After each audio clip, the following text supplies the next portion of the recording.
네, 안녕하세요. 오늘은 요즘에 그 종합소득세 신고월이라서 그런지 몰라도 아무래도 질문이 많이 있으시네요. 오늘은 뭐에 대해서 얘기를 할 거냐면 종합소득세 신고를 모두 체험 신고로 하시는 분들, 모두 체험 신고 하실 때 주의사항 몇 가지를 좀 말씀드리려고 하는데 일단 지금 여기 보시면은 모두 체험 신고에서 주의사항 이렇게 돼 있잖아요. 그러니까 이게 한 번쯤 의심 필요, 이게 무슨 말이냐면 모두 체험 신고서에서 이게 편하긴 한데 그 신고서를 보시면 그냥 제출하기 버튼 하나만 누르면 그 모든 게 다 끝나거든요. 이미 모든 채용 신고서에 수익 금액부터 해가지고 그 세액까지 다 표시가 돼 있고요. 그 밑에 이제 제출하기를 누르면 모든 절차가 다 끝나게 되는데 이게 편하긴 해요. 편하긴 한데 문제는 지금 가끔 이런 경우가 있어요. 그 모든 채용 신고서 상에 보면은 납부세액이 나와 있거든요. 그래서 납부세액 뭐 100만 원 뭐 이렇게 써 있는데 이거를 그냥 제출하기 하고 근데 이게 실제로 해보면 납부세액이 환급세액으로 바뀌는 경우도 종종 있거든요. 이게 왜 그러냐 하면 공제 항목이 제대로 다 표시가 안 돼 있는 경우들이 꽤 있어요. 인적공제 부분에 있어서도 본인 공제 하나만 들어가 있거나 뭐 이렇다 보니까 그 공제 항목이 제대로 다 들어가 있지 않아서 그게 제대로만 들어가면 납부세액이 환급세액으로 바뀌거든요. 무슨 말인지 한번 진행을 해보면서 말씀을 다시 드릴게요. 일단 먼저 홈택스 화면에 들어와서 로그인을 누르면 로그인 화면이 되고요. 여기서 이제 신고 납부 들어가셔서 종합소득세 들어가시면 이제 이런 화면이 뜨거든요. 근데 여기서 보시면은 지금 이 케이스 같은 경우에는 이 유형이라 투명 신고 안내 해가지고 귀하께 모두 체험 신고로 작성하실 것을 안내해 드립니다. 이렇게 돼 있고 뭐냐 하면 이제 이런 거거든요. E 유형, F 유형, G 유형. 그러니까 단순 경비율 사업소득이 있고 거기에 근로소득이 있으신 경우 3.3% 원천 징수된 사업소득이 있는데 금액이 크지 않아서 단순 경비율 적용으로 끝나는 경우 그 다음에 뭐 이중근로소득이나 아니면 이직으로 인해서 근로소득이 발생한 경우 근데 연말정산을 했었어야 되는데 이렇게 합산해서 연말정산하지 않은 경우에는 이렇게 종합소득세 신고를 해야 되는데 그 경우에는 이제 모든 체험 신고로 하시는 걸 안내해 드립니다. 뭐 이렇게 말씀을 이제 안내를 받는데 문제는 이제 여기서 보시면 신고서 작성 바로 가기로 들어가셔가지고 보면은 이제 신고서가 나와요. 자, 이런 신고서가 나오는데 여기에 주민등록번호를 입력하고 조회를 누르시면 기본 사항들이 다 뜨죠. 떠서 뭐 주소까지 다 뜹니다. 다 뜨는데 그래서 밑에 보시면 이렇게 소득금액부터 세액까지 다 뜨거든요. 지금 이 케이스는 44만 1,900원에 추가로 납부를 할 세액이 나와 있는 상태고요.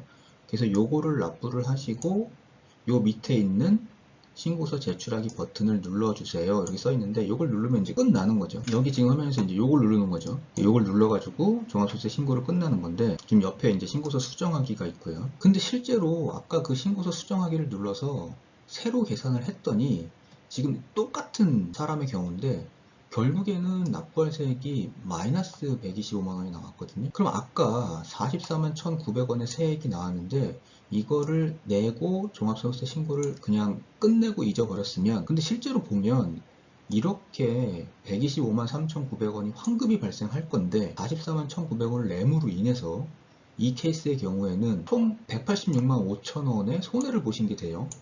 그 다음에 이거 지금 환급 받을 거를 못 받았으니 여기에 또 지방소득세 10%를 합치면 137만 9천 원 정도가 되고요. 안 내도 되는 세금을 낸 게 요거 환급 받아야 되는데 못 받은 세금이 요거 186만 원의 손해를 보시는 케이스고요. 그렇지 않고 수정하기를 들어가서 새로 계산을 해 봤으면 환급세액이 이만큼 오히려 발생한 거죠. 그래서 제가 이제 모두 체험 신고를 그대로 하지 말아야 되는 이유가 뭐냐 하면 일단 첫 번째는 근로소득이 있는 경우에는 불완전한 연말정산이 있을 수 있어요. 이게 무슨 말이냐면 연말정산에서 혹시 근로소득 금액이 적거나 이렇게 되면 복잡하게 뭐 여러 가지 그 소득공제 항목들, 세액공제 항목들을 다 넣지 않고 본인의 인적공제 하나만 넣어서 신고를 하는 경우가 있거든요. 그러니까 이 경우에는 다른 공제 항목들을 넣게 되면 이제 세금이 굉장히 적게 나오는 경우인데 이제 그 부분을 완전하게 하지 않았을 때 그 다음에 아까 보시면 알겠지만 인적 공제부터 공제 항목에 오류가 있을 수 있거든요. 이거는 뭐 일부러 국세청이 이렇게 오류를 내는 게 아니라 국세청이 가지고 있는 정보 속에는 본인에 대한 인적 공제 하나만 갖고 있기 때문에 그거 외에는 신고하는 납세자 본인이 얘기하지 않는 이상 국세청은 모르는 상태거든요. 그렇게 되면 본인 인적공제 하나만 넣고 나머지를 그냥 그대로 두는 경우 항목 공제를 제대로 못하니까 그만큼 세금이 나오게 되는. 자, 이제 실제로 아까 처음에 그 모두 체험 신고에서 단순히 제출하기 버튼을 누르지 않고 그 옆에 수정하기로 들어가서 수정을 한번 해보는, 그러니까 아까 환급세액이 발생한 과정까지를 다시 한번 여기서 보도록 하겠습니다. 일단 그 수정하기를 눌러서 들어오면 이제 여기서 소득 종류 선택을 하게 되어 있는데, 여기 일단 이 케이스는 3.3% 사업소득과 그 다음에 근로소득 두 가지가 있는 케이스고요. 들어오게 되면 일단 첫 번째는 뭐냐면 수익금액부터 확정을 짓는 거거든요. 그래서 이제 여기에 지금 단순경비, 그 다음에 간편장부대산자는 그대로 그냥 불러오고요. 여기에 사업소득과 근로소득에 체크되어 있는 것도 원래 이렇게 체크가 돼 있어요. 근데 이게 틀리다 그럼 여기에 이제 소득종류 재선택을 눌러서 선택을 다시 해야 되는. 자, 이제 시작하기 전에 뭘 기억해야 되냐면 모두 체험 신고에서 바로 신고서 제출하지 않는다, 이건 뭐 말씀드렸고요. 근데 만약에 내가 낸 세금 전체가 다 환급으로 되어 있다, 이러면 뭐 굳이 새로 신고할 필요가 없으시죠. 왜냐하면 그냥 받고 끝나면 되니까. 근데 그런 경우가 아니라 그러면 한 번쯤은 재계산을 한번 해보고 그래도 똑같다 그러면 그대로 신고하시면 되고요. 혹시 세금이 줄어들었다 그럼 줄어든 상태에서 신고하시는 게 좋으니까 한 번쯤은 재계산을 해보는 걸 권해 드리고요. 그리고 퇴직연금, 연금저축란은 가장 나중에 입력한다. 요거는 이제 전 영상에서 한번 자세히 설명을 드렸어요. 그리고 표준세액 공제와 특별세액 금액을 비교해서 이 특별세액 공제 금액이 더 크다 그러면 이 표준세액 공제를 받지 않고 이쪽을 선택해서 받으셔야 되고요. 그리고 홈택스에서 종합소득세 신고를 끝나고 나면 지방소득세 신고도 하셔야 됩니다. 이거는 이제 환급이 나와도 꼭 하셔야 되고요. 요거는 이제 위택스로 들어가서 신고를 하셔야 되니까 요건 이제 뒤에서 다시 한번 말씀드릴게요. 자, 그래서 이제 소득 금액부터 확정을 줘야 되니까 그게 지금 사업소득, 그 다음에 뒤에 이제 근로소득 이렇게 나오는데 요 부분에 대해서 일단 먼저 확정을 줘야 돼요. 근데 모두 체험 신고서에서 보면 이미 소득 금액은 확정을 줘서 들어와 있기 때문에 요거는 여기에 지금 떠 있을 거고요. 떠 있지 않다 그러면 3.3%를 원천징수 하신 사업소득은 요 부분 사업자 등록법 부분에 있음을 없음으로 해가지고 조회를 하시면 나오거든요. 그럼 거기서 선택해가지고 등록하기 하셔서 여기에 띄우시면 되고요. 그 다음에 이제 근로소득이 나오는데 이 근로소득은 근로소득에서 불러오셔도 되고요. 아마 모두체험 신고에서 들어가시면 여기에 이미 떠 있을 거예요. 그러면 그 금액을 그대로 사용하시면 돼요. 그래서 아마 소득금액 쪽은 달라질 게 없어요. 그거는 이제 대부분 다 정확하게 들어와 있기 때문에 그냥 그대로 쓰시면 되고요. 문제는 지금 이 밑에서 나오는 여기 공제 항목들부터가 이제 문제거든요. 자, 이제 종합소득, 그러니까 소득 금액에 대해서는 확정을 줬고요. 위에서 사업소득하고 근로소득을 불러와서 확정을 줬고요. 이제부터가 이제 중요한 건데 인적공제부터 이제 시작을 하거든요. 그래서 인적공제부터 시작을 하는데 대부분은 여기에 지금 소득자 본인 하나만 이렇게 떠 있어요. 그래서 만약에 본인 외에도 인적공제 대상이 있다 그러면 여기서 수정을 해서 공제 항목을 들여보내야 되거든요. 그러니까 인적공제 명세에 보시면 여기 수정이 있고요. 이 수정을 들어가셔가지고 여기가 더 있다 그러면 여기서 이제 늘려주는 거예요. 그래서 아까 그 수정을 누르시면 이제 인적공제 팝업이 뜨고요.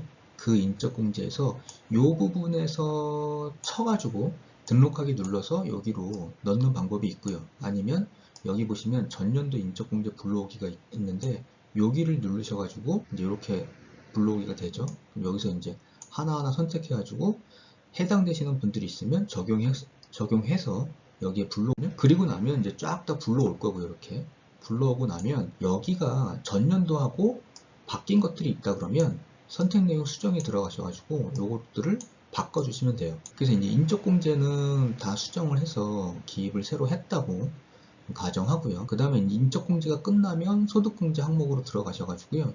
소득공제 항목에 보시면 일단 국민연금은 떠 있어요. 이건 떠 있고 각각 여기에 해당되시는 분들은 꼼꼼히 찾아보셔가지고 여기에 해당되시는 금액들을 넣으시면 되는데 이게 별로 없어요. 해당되시는 분들이. 여기 지금 만약 개인연금저축공제 이렇게 되어 있는데 이게 뒤에서 나오는 퇴직연금이나 일반적으로 우리가 알고 있는 연금저축 그 불이백에 대한 그 세액공제하고는 다른 거거든요. 그거 주의하셔가지고 기입을 하시면 되고요. 그래서 소득공제 금액 해서 입력을 하게 되면 그 다음에 이제 근로소득, 여기 지금 근로소득이 있기 때문에 근로소득자 소득공제 명세가 나와요. 그럼 여기에 있는 특별소득공제, 그 밖에 소득공제 이런 것들을 하셔야 되는데 일단 여기 보험료부터 입력을 하시면 여기에 이제 그동안 냈던 건강보험료, 고용보험료 이런 것들이 자동으로 불러와서 떠지고요.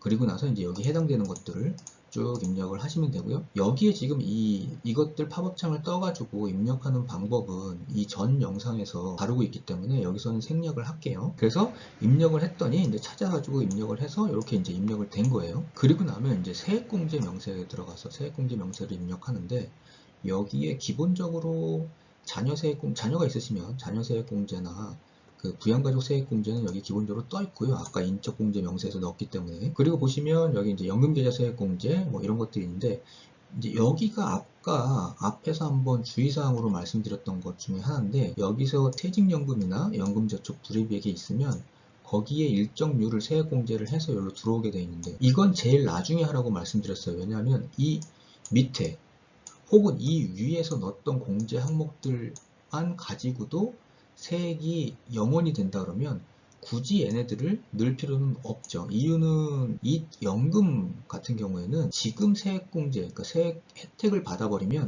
나중에 연금을 수령할 때 세금을 내야 되거든요. 근데 지금 안 받아버리면 나중에 연금 수령할 때도 세금을 안 내도 되니까, 가능하면 요거 이제 지금 말고 이렇게 세금이 나온다 그러면 지금 받으시는 게 좋고요. 굳이 다른 것들도 있어서 세금이 안 나온다 그러면 지금 안 받는 게 더 좋고요. 두 번째는 뭐냐면 여기 13만원 있잖아요. 여기 보시면 표준세액공제 해가지고 근로소득이 없는 경우에는 7만원을 일괄공제하고, 근로소득이 있으신 분들은 13만원을 일괄공제 하는데, 만약에 특별소득공제, 이게 뭐냐면 우리가 연말정산할 때 보통 알고 있는 보험료, 의료비, 교육비, 뭐 기부금, 뭐 월세세액공제 이런 것들을 특별세액공제라고 하는데, 요 특별세액공제 중 이 금액들이 13만원보다 높으면 그걸 공제를 받고 얘는 0원으로 만들어라 라는 얘기거든요.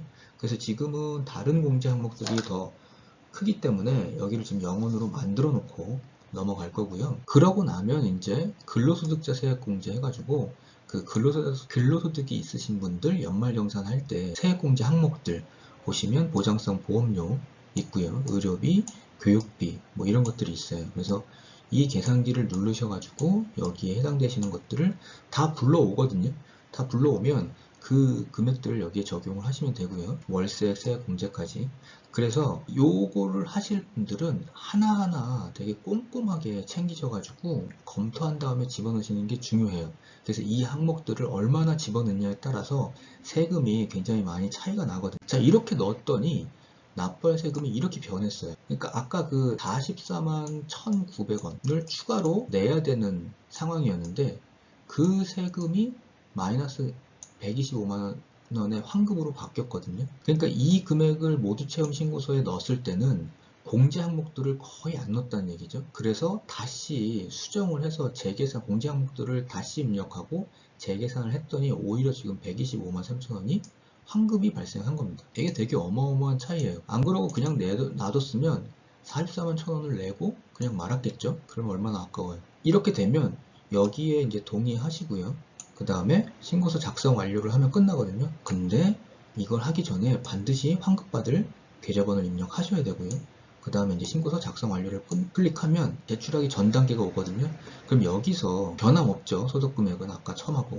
근데 여기서 지금 바뀌었잖아요. 여기 위에서 소득공제 항목들이 뭔가가 더 들어갔으니까 과세표준이 줄어들어. 그 다음에 산출세액 나왔고 세액공제가 또 뭔가 들어갔으니까 여기가 지금 마이너스가 뜨는 거고요. 그래서 지금 환급 125만원을 확인하시고 그 다음에 신고서 제출하기 버튼을 눌러주면 역시 여기서도 환급계좌 확인하시고요.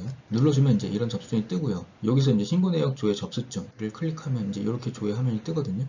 이 조회 화면에서 지금 지방소득세 신고 이동 버튼이 있어요. 여기. 그러니까 요거를 클릭해서 지방소득세도 신고를 해야 이제 끝나는 겁니다. 그래서 요런 화면이 떠요. 여기 보시면 위택스라고 되어 있죠. 요거 이제 지방소득세 홈택스처럼 지방세 신고하는 사이트인데, 여기에 이제 납세자 번호 넣고 신고를 누르시면 이 개인지방소득세도 이제 신고가 끝나요. 그리고 거기 보시면 이 밑에 보시면 이제 환급계좌 기록하는 란이 있는데, 여기도 역시 환급분이 있으면 비입하셔가지고 신고 버튼을 누르시면 이제 모든 게 다 끝나는 거죠. 그래서 종합소득세뿐만 아니라 개인지방소득세까지 다 끝나시는 거고요. 자, 그래서 이번 영상에서 다시 말씀드리지만 중요한 거는 모두체험 신고서 상의 금액을 그대로 그냥 믿고 신고서 제출하기를 누르지 마시고, 혹시라도 이건 좀 이상한데 금액이 왜 이렇게 크지? 라는 생각이 드시거나 아니면 납부세액이 나와 있다 그러면 조금 시간을 투자하셔가지고 한 번쯤은 재계산을 한번 해보시고요. 시간이 이렇게 오래 걸리지 않아요. 재계산 하시는데. 재계산을 한번 해보시고 그래도 세액이 변화가 없다 그러면 신고하시면 되고요. 혹시 세액이 낮아지거나 아니면 환급세액이 발생할 수 있으니까 한 번쯤은 확인을 좀 해보시기를 추천드립니다.